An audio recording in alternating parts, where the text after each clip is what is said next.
नमस्कार, मैं संजय मिश्रा और हमारे साथ हैं रंजीत गिरी जी। रंजीत गिरी जी एक समाज सेवी हैं और पॉलिटिशियन भी आप कह सकते हैं। नगर निगम का चुनाव लड़े थे, मोतिहारी नगर निगम के मेयर पद का चुनाव लड़े थे। लोकसभा का चुनाव है, इस पे लगातार हम लोग डिबेट कर रहे हैं, पब्लिक ओपिनियन भी ले रहे हैं और आज इसी मुद्दे पे हम लोग बात करेंगे। रंजीत जी, बहुत स्वागत है आपका हमारे चैनल पे। बहुत बहुत धन्यवाद। लोकसभा का चुनाव आपके भी लड़ने की चर्चा थी, तो शुरुआत में मैं इसी से आप सवाल पूछ लेता हूं कि क्या लोकसभा चुनाव लड़ने का कभी भी आपने सोचा था या ये सिर्फ अफवाह ही था?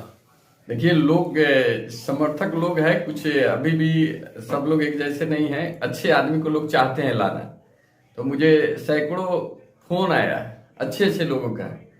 जब कैंडिडेट नहीं मिल रहा था इधर महागठबंधन से, लोग कह रहे थे रंजीत जी आप आइए, निर्दलीय आइए, हम सब लोग साथ देंगे आपका, जनता तक हम लोग बात पहुंचाएंगे।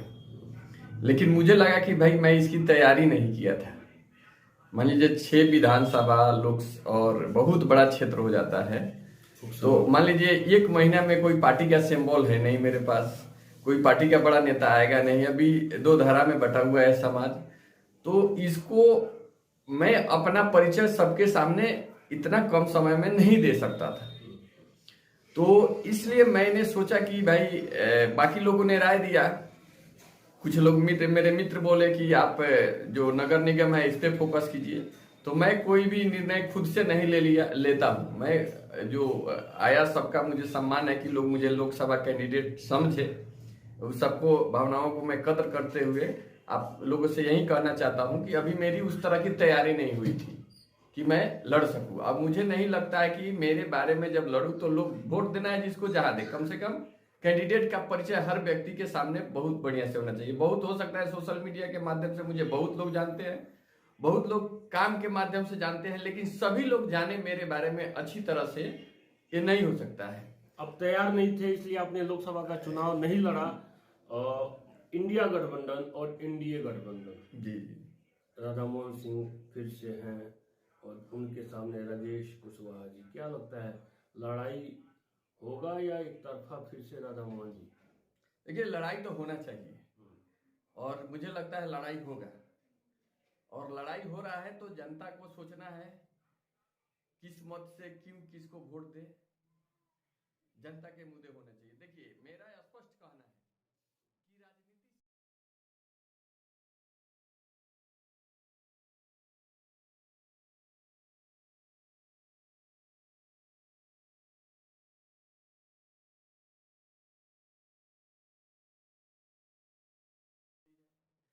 चुनने के पीछे बहुत सारे कारण होते हैं। लोग जाति देख रहा है, पैसा देख रहा है। और जब से जाति और पैसा चुनाव में राजनीति में आ गया है, तब से राजनीति जो भारत इस समय मैं आपको बात बताना चाहता हूं कि आप देखिए, बिहार चाहे भारत या दुनिया के किसी भी कंपनी में जाइए, बड़ा बड़ा सीईओ सब इंडियन है, भारतीय है। बिहारी उसमें ज्यादा है। किसी भी बड़े कंपनी को देख लीजिए, उसमें हेड ऑफ डिपार्टमेंट से लेके सब भारतीय है। बड़े बड़े व्यवसाय दुनिया के भारतीय हैं। तो भारत में टैलेंट है, लेकिन टैलेंट होने के लिए अपॉर्चुनिटी चाहिए। तो अपॉर्चुनिटी नहीं मिलता है। अपॉर्चुनिटी किससे मिलेगा? शिक्षा से मिलेगा। समान शिक्षा मिलेगा, चिकित्सा मिलेगा, तो आदमी उस योग, आपकी जो योग्यता है उस योग्यता को आप निखार पाइएगा। तो आज भी देखिएगा, लगभग करोड़ों बच्चा सरकारी स्कूल में पढ़ते हैं। और सरकारी स्कूल की क्या दुर्दशा है। तो जब तक शिक्षा सरकारी स्कूल को प्राइवेट से जब तक बेहतर नहीं बनाया जाएगा, तब तक उसको तो बराबर का अपॉर्चुनिटी नहीं मिले। मान लीजिए दून स्कूल में जो पढ़ रहा है, जो लोयला स्कूल में पढ़ रहा है, तो सबसे, अगर आप अच्छे देशभक्त है तो सबसे पहले आपको स्कूल को वर्ल्ड क्लास बनाना पड़ेगा, आपने कहा ताकि कि अपॉर्चुनिटी मिले और भारत विकसित बन जाएगा। आपने क्योंकि कहा भारतीयों में वो कैपेसिटी है। भारतीयों में कैपेसिटी है, ये बात पूरा दुनिया मानता है और जानता भी है। आपने कहा राजनीति एक समाज सेवा है, क्या वाकई राजनीति एक समाज सेवा रह गया है? नहीं तो वही ना, राजनीति अब व्यापार बन गया है। व्यापार, जाति का व्यापार कीजिए, पैसे का व्यापार कीजिए, जाति और पैसा, दो चीज देखा जाए, जब तक राजनीति में जाति और पैसा देखा जाएगा तब तक भारत के लोगों पे और कर्जा बढ़ते जाएगा। कोई भी पार्टी हो, देख लीजिए भाई, जाति है, पार्टी है, 1 2 10 4 10 5 दे देते हैं टिकट किसी को, उससे कोई ज्यादा प्रभाव नहीं पड़ता है दिखाने के लिए कि हाँ मैंने एक सारंगी जैसे लोगों को भी टिकट दिया, मैं एक गरीब मोची को भी टिकट दे दिया, गरीब किसी को दे दिया। लेकिन स्पष्ट देखा जा रहा है, गरीबों में जाति देखा जा रहा है। अगर देख रहा है कि यहाँ जैसे बनिया का ज्यादा वोट है तो बनिया को दे दे, यहाँ उसका ज्यादा वोट है, मतलब जाति में बटा हुआ है। खासकर बिहार और पैसा जातियों में किसको मिलता है? जिसके पास माल है।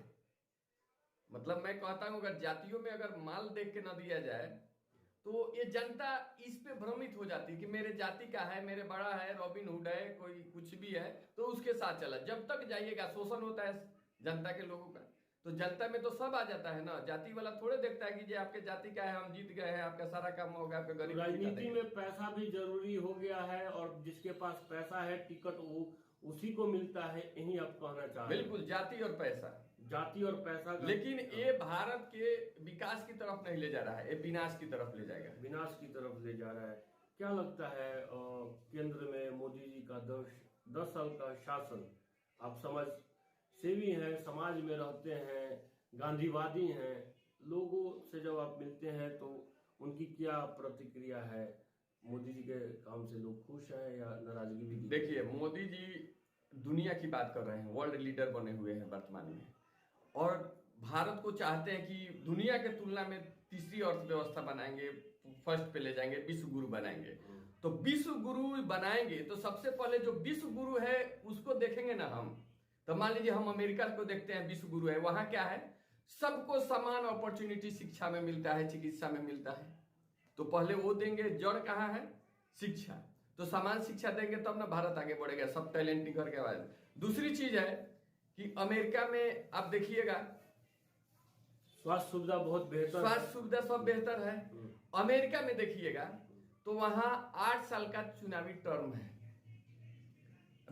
4 साल का, 4 साल, यहाँ 5 साल दिया जाता है। हाँ। और वहां नियम है, विकसित इसलिए है कि आप बहुत अच्छा, बराक ओबामा बहुत अच्छा काम किए, लेकिन 2 टर्म से ज्यादा आप नहीं रह सकते। तो भाई नेता, जब हम विश्व गुरु बनने चले हैं तो विश्व गुरु कैसे बना है वो, उसका तो हमको देख के चलना ना पड़ेगा भाई। फॉर्मूला, आप नया फॉर्मूला सेट कीजिएगा तो नहीं होगा। अमेरिका की जनसंख्या और भारत की जनसंख्या में जमीन आसमान का अंतर है। भारत में बढ़ती हुई जनसंख्या एक समस्या है क्या? और 10 साल में मोदी जी ने भी जनसंख्या नियंत्रण कानून नहीं लाया, इस पर क्या कहना चाहेंगे? बिल्कुल, सबसे पहले इसको लाना चाहिए। मान लीजिए आप जनसंख्या, आप बता रहे हैं समस्या है, लेकिन आप उसके लिए कर क्या रहे हैं? ये भाजपा का पूरा एजेंडा था।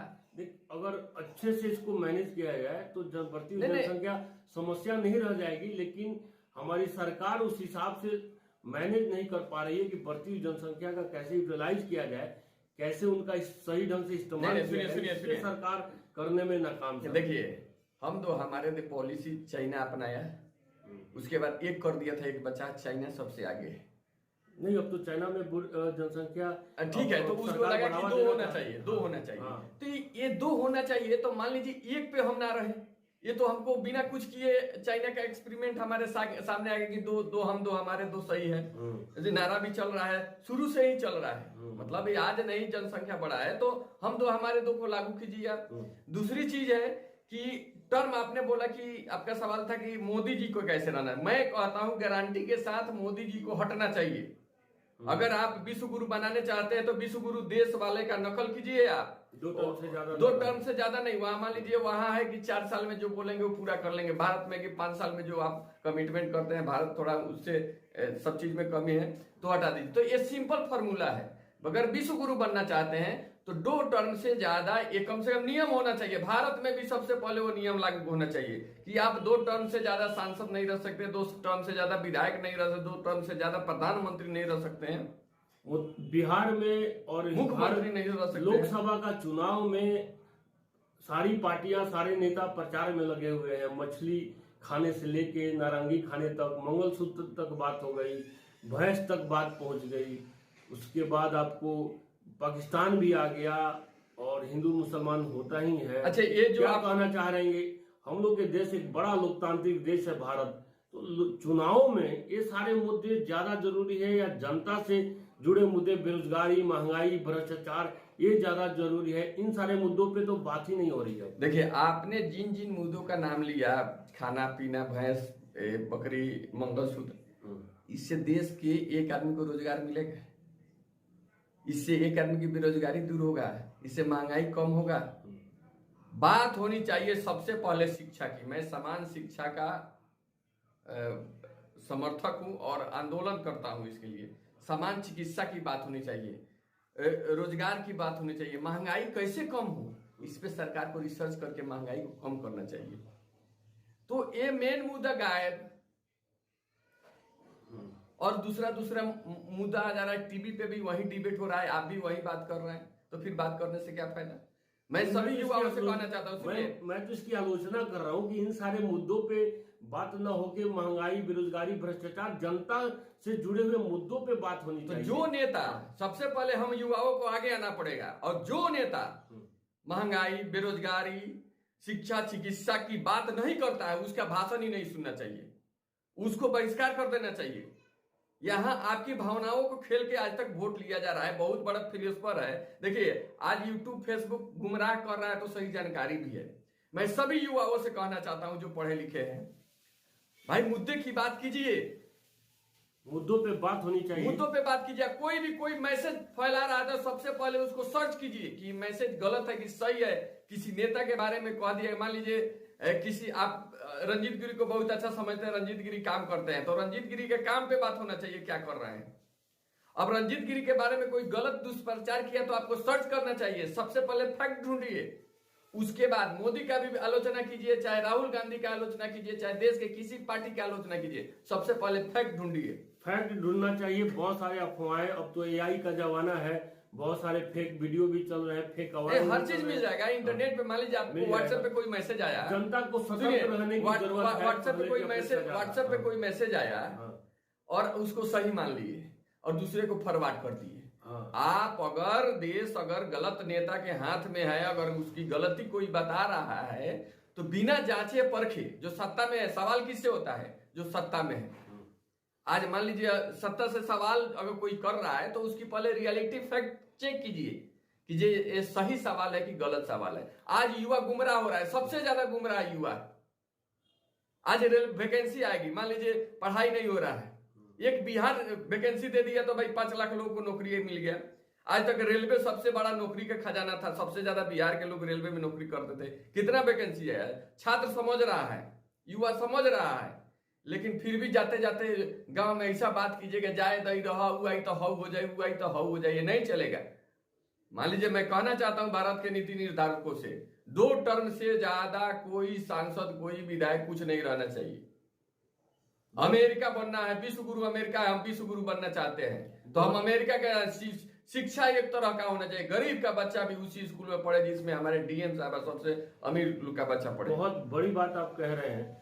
एक सवाल आपसे लेते हैं, मीडिया के ऊपर क्या कहना है? क्या गोदी मीडिया जो हम लोग चर्चा सुनते हैं, वाकई गोदी मीडिया है क्या? बिल्कुल है। आप देखिए, मनमोहन सिंह का एक बात आया, उनका पूरा भाषण सुनिए, उसमें कहीं भी उन्होंने नहीं कहा कि देश के संपत्ति पे पहला हक मुसलमानों का है। उन्होंने सबको लेते हुए दलित, ओबीसी, पिछड़ा, इन गरीब, मजदूर, बोले कि देश के संसाधनों पे सबसे पहला हक इनका है, इन सबों का बोले।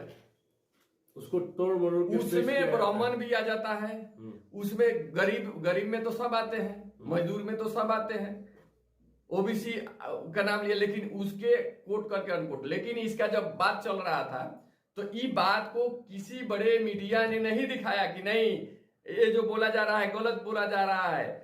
ये मनमोहन सिंह ने ऐसे नहीं कहा था डायरेक्ट कि मुस्लिमों को पक्का अधिकार है, उन्होंने सबको जोड़ते हुए कहा। द ललन टॉप के एक शो में उन्होंने इसकी पड़ताल की तो बताया था कि मुख्य मीडिया जिसको लोग देखता है, मीडिया पे इसने वो नहीं, फैक्ट चेक कौन कर रहा है? सोशल ध्रुव राठी चेक कर रहा है। मैं सभी युवाओं से कहना चाहता हूं, ध्रुव राठी का वीडियो देखिए आप लोग, वो फैक्ट चेक करके बताता है, 4 दिन 5 दिन पे एक वीडियो डालता है, उसका हर वीडियो मिलियन में जाता है व्यू। देखिए वो फैक्ट चेक करके बताता है। कुछ फैक्ट चेक करने वाले पत्रकार आ गए हैं जो फैक्ट, अगर सोशल मीडिया आज के डेट में नहीं होता तो ये पता नहीं ये मुख्य मीडिया क्या करता है। जब सोशल मीडिया पे फैक्ट चेक आ जा रहा है हर जगह, तब जाके कभी कभी इनका भी जग जाता है। मुख्य मीडिया के पास संसाधन ज्यादा है, उनके पास रिसोर्सेज ज्यादा है, फंड भी है, तब भी वो अपना काम सही से नहीं कर रहे हैं। बिल्कुल भाई, पत्रकारिता चौथा फोर्थ पिलर ऑफ डेमोक्रेसी कहा जाता है। इंडियन डेमोक्रेसी का चौथा स्तंभ है। चौथा स्तंभ जो दिखाइएगा वही ना जानता जानेगा। बहुत आप संजय मिश्रा को यहाँ के लोग जानते हैं, फेमस है, कह रहे पत्रकार है, तो पत्रकार, चलो पत्रकार को बुलाते हैं, सब लोग डर जाता है कि नहीं, हम पत्रकार को। लेकिन पत्रकार आके हम दिखा, बोले कि सच दिखा, वो मान लीजिए रोडे बन रहा है, ठेकेदारी के पक्ष में दिखाने लगे। तो ये पत्रकारिता, मान लीजिए खान सर वीडियो बनाए हैं कि अगर तुम्हें सुसाइड करने का मन करे तो इंडियन पत्रकारों को देख लेना है। ये 183 देश में 161वें स्थान पे है, नीचे से बस 161वें। फिर भी मेकअप पोत के आते हैं, कहते हैं कि हम सबसे बड़े लोकतंत्र के मीडिया हाउस है। और वो स्वतंत्र, यहाँ देखिए हद हो गया है। महात्मा गांधी के बारे में कुछ भी खिलाफ चला दे रहा है सब। मतलब नेहरू जी क्या थे, फ्रीडम फाइटर थे। सच्चाई नहीं आ रही है सामने। एक रवीश कुमार वीडियो बनाए थे। मतलब ये लोग देश को गुमराह करके, और मैं गारंटी के साथ कहता हूं युवाओं को गुमराह किया जा रहा है, और ये सही नहीं है। जो देश हित में कहीं से सही नहीं है, कहीं से सही नहीं है कि सही आदमी को गलत और गलत आदमी को सही करने का मतलब समझ रहे हैं। समाज के साथ धोखा है, देश के साथ गद्दारी है। कि आप संजय मिश्रा हैं एक तरफ मैं हूं, तो संजय मिश्रा के गलती को छुपा दे और रंजीत गिरी के सच्चाई में गलती ढूंढ ले, दूसरा कोई काम नहीं है। आज बात होना चाहिए शिक्षा, चिकित्सा, रोजगार, भ्रष्टाचार, महंगाई। 5 मुद्दा है देश का, सबसे बड़ा मुद्दा, सबसे बड़ा मुद्दा। आज आपके पास पैसा है, लोग कह रहा है कि हम कुछ भी कर लेंगे। हर चीज का वैल्यू लग रहा है कि लोग छोटे के पास जाएंगे तो इसका इतना वैल्यू है, उससे बड़ा वाला पे जाएंगे तो इसका इतना वैल्यू है, इसका इतना, हम कुछ भी करके बच जा रहे हैं। अंत में एक सवाल लेते हैं, समय की बाध्यता है। मनीष कश्यप, आपके और उनके रिश्तों के बारे में पूरा जिला पूर्वी चंपारण से पश्चिम चंपारण जानता है। और पूर्व जो सैनिक थे, जेल में थे, उनकी रिहाई के समय जो आंदोलन हो रहा था, तो मनीष कश्यप और आप में हॉट टॉक भी हो गया था। उस समय भी आपने उनको बताया था, शायद वो अब सही हो गया। मनीष कश्यप ने जो जनता से वादा किया था, अपने समर्थकों से वादा किया था, कहीं ना कहीं वो वादा खिलाफी उन्होंने किया है, भारी आक्रोश है। हाँ, देखिए कहने का मतलब है कि जो लोग, मैं क्या बोला था, हम लोग किसी के बारे में ऐसे ही नहीं बोलते हैं संजय मिश्रा जी। हम मुंह खोलने से पहले पूरा रिसर्च करते हैं कि व्यक्ति कैसा है। वो मुझे पहले से ही अवसरवादी दिखाई देता था, किसी तरह लोग को गुमराह करके अपना चेहरा चमकाना। मान लीजिए चुनाव में तो हार गया था विधानसभा, उससे पहले लोग नहीं जाते, लोकल लोग को लोकलाइज किया, कुछ लड़के लोग को घूमे, 8-9 हजार वोट आ गया। उसको लगा कि भाई हम नए नए आए हैं, इस तरह काम कर लीजिए, 8-9 हजार वोट आ गया। तो वो फॉर्मूला बैठाया, जो जो उसके साथ दिया, नागेश सम्राट, हर व्यक्ति को वही लोग, उसके साथी लोग, ये वीडियो चंदन उपाध्याय, सब लोग उसके खिलाफ वीडियो, जो भी लोग। तो हमको लग गया कि ये अवसरवादी है। उसके बाद उसका वीडियो मैं देखना शुरू किया, जैसे आयांश मुद्दे पे, तो आयांश मुद्दे पे भाग गया। चंदा मतलब हर जगह पैसा लेना है, और आयांश से इसका चैनल चमकने लगा। आप देखिएगा आयांश मुद्दा से पहले उसके चैनल का कितना सब्सक्राइबर था, आयांश पे कितना है, हर जगह से फंड राइज करने लगा। यही लोग बताए कि 7 करोड़ जमा हो गया, वसूला कितना गया मुझे पता नहीं है। लोग फंड रेज करके सब लोग अकाउंट में नहीं भेज रहे थे, वहां दिखा जा रहा, गोठरी जी गिना जा रहा है। उसके बाद कम से कम मान लीजिए आयांश नहीं रहा, पैसा क्या हुआ, आज तो जेल से बाहर है, मनीष को बताना चाहिए। उसके बाद आया चुनाव में मैदान में 1 महीना पहले, बोला कि 11 रुपया हमको डोनेट कीजिए, हम चुनाव लड़ना चाहते हैं, बिहार बदलना चाहते हैं। सब लोगों से 11 रुपया, अब उसका भी हिसाब कुछ नहीं है। मतलब उसके बाद अचानक से इधर लोग उसके समर्थक वोट मांग रहे हैं, तब तक उधर देख रहे हैं कि जाई तो भाजपा के साथ चला गया।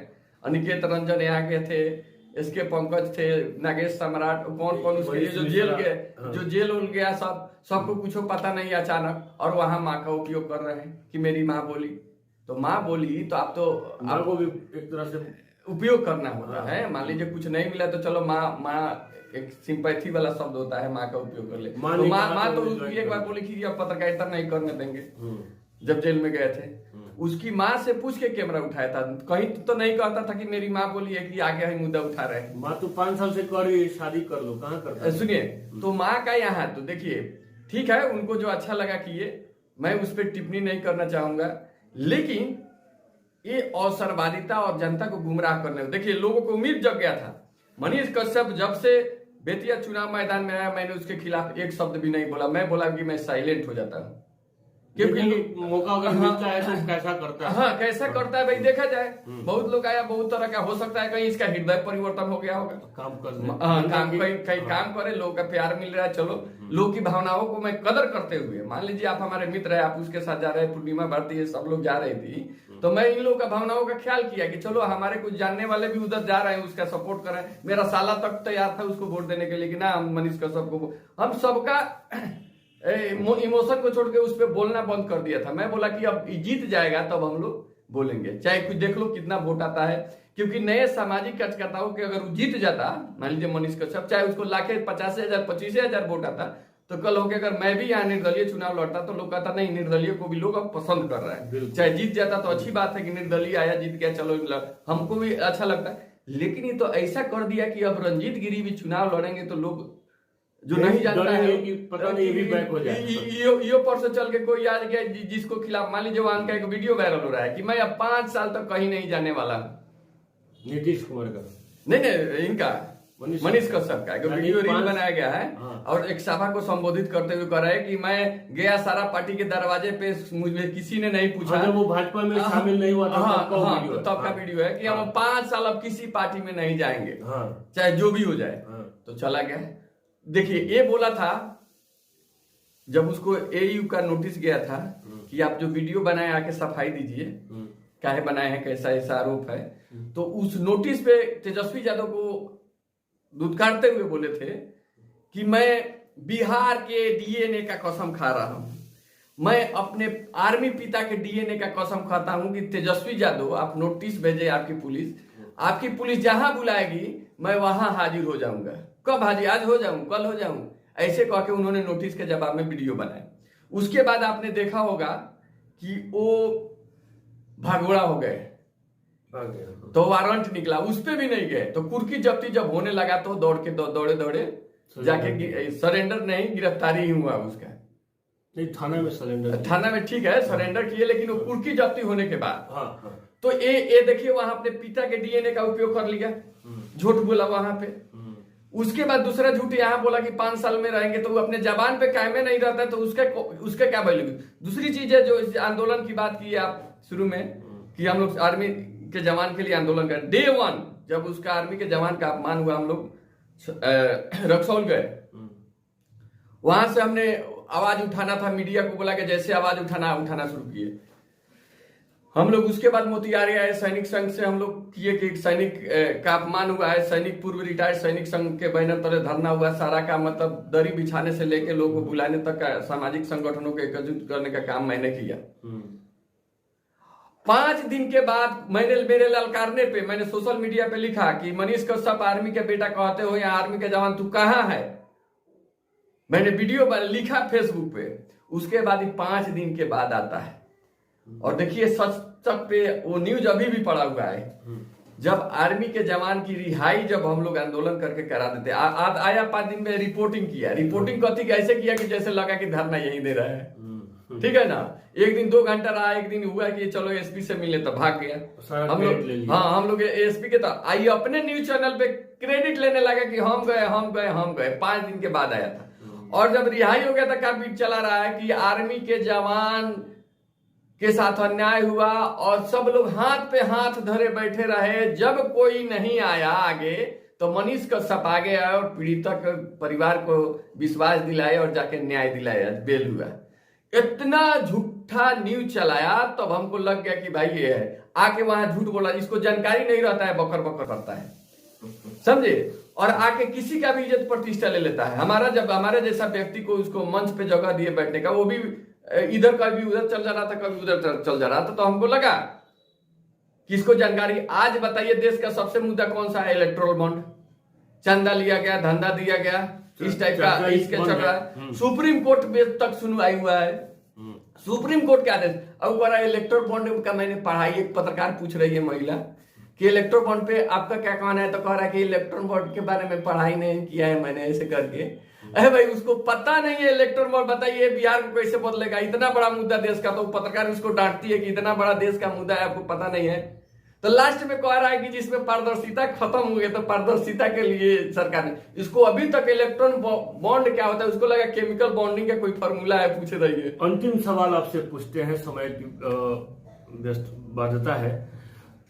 एक चपरासी बनने के लिए, एक शिक्षक बनने के लिए पढ़ा लिखा होना जरूरी है।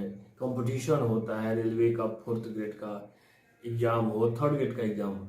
क्या हमारे पॉलिटिशियन जो विधायक, सांसद, मंत्री बनते हैं, मुख्यमंत्री बनते हैं, प्रधानमंत्री बनते हैं, इन सारे पदों पे पढ़ा लिखा होना और मैंडेटरी कर देना चाहिए कि कम से कम विधायक, सांसद जो बनना है, जो लड़ना चाहते हैं चुनाव, कम से कम ग्रेजुएट तो हो। बिल्कुल होना चाहिए। अच्छा, ये भी नहीं है कि मान लीजिए बचपन में पढ़ाई नहीं किए तो आपको एज लिमिट नहीं कर सकते हैं। मान लीजिए आज जितना दिन से तेजस्वी यादव को कहा जाए 90 फेल 7-8 साल लोग अभी तक ग्रेजुएट कर लिए थे, पढ़ते थे।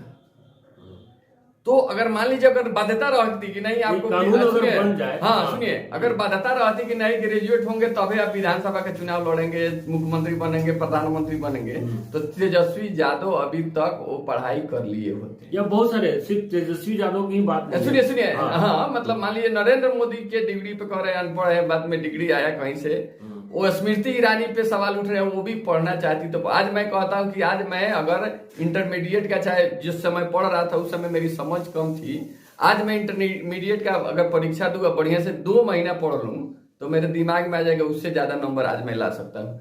मैं 10-12 साल से पढ़ाई नहीं करता था। महात्मा गांधी सेंट्रल यूनिवर्सिटी का PhD करने का मन किया, मैंने रिटन एग्जाम पास कर गया, क्वालिफाई कर गया। इंटरव्यू में वो लोग पता नहीं, सुशील जी हम लोग सबसे किसी को नहीं लिया गया। तो आज भी मैं थोड़ा सा कुछ नहीं पढ़ के ऐसे भी गया तो थोड़ा समझ से लिख दिया मैं। ऑब्जेक्टिव क्वेश्चन था, ऑब्जेक्टिव क्वेश्चन में मतलब गलत होता है तो गलत हो जाता है। तो आज मैं एग्जाम दिया 10 साल के बाद, तभी कंपटीशन तो पढ़ा जा सकता है। तो मिनिमम योग्यता होना ही चाहिए। हमसे बात करने के लिए बहुत बहुत धन्यवाद। चलिए, बहुत बहुत धन्यवाद।